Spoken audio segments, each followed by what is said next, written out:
What's good, everybody? Welcome back to the channel. Today I will be showing you how to create a Windows 10 installation media using a USB drive. So then the first thing you do is you click on Internet Microsoft Edge.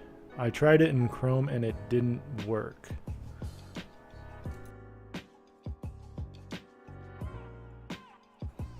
So, and then the second thing you do is you type in Windows 10 ISO download.